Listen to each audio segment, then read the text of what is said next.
Good evening everyone. তো এখন আমরা রয়েছি আমেরিকার একটা শহরে যাওয়ার জন্য, যেটার নাম হচ্ছে স্যানজন। আর সেই স্যানজনের কাছাকাছি আমরা দাঁড়িয়ে রয়েছি। দাঁড়িয়ে বলতে কি, আমাদের জাহাজ এখন অ্যাঙ্কার করাও নেই, আর ইঞ্জিনও চলছে না, যেটাকে বলা হয় ড্রিফটিং। মানে ড্রিফটিং মানে কি, জাহাজ জলের উপরে ভাসছে নর্মালি, না ইঞ্জিন চলছে না কিছু, নর্মালি ভাসছে। তো আজকে এখনকার সময় হচ্ছে বিকাল 7টা। গুড ইভিনিং এভরিওয়ান, আশা করছি সবাই ভালো আছে আর ভালো থাকবে।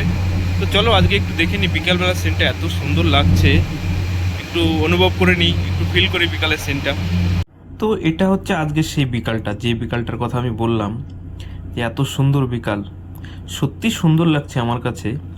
আর সূর্যের কালারটাও অসাধারণ, আর সূর্যের উপরে কালো মেঘ, সেটা তো আরও ভালো লাগছে। তো আমার কাছে খুবই ভালো লেগেছে। তো বন্ধুরা, আপনাদের কাছে কেমন লাগলো অবশ্যই কমেন্ট করে জানাবে। আর যদি ভালো লাগে লাইক কমেন্ট শেয়ার করবে, অন্যকে একটু দেখার সুযোগ করে দেবে। তো এত সময় ছিলাম আমি উজ্জ্বল, আর আপনারা ছিলেন আমার সঙ্গে। Thank you. আমার ভিডিওটি দেখার জন্য অনেক অনেক ধন্যবাদ।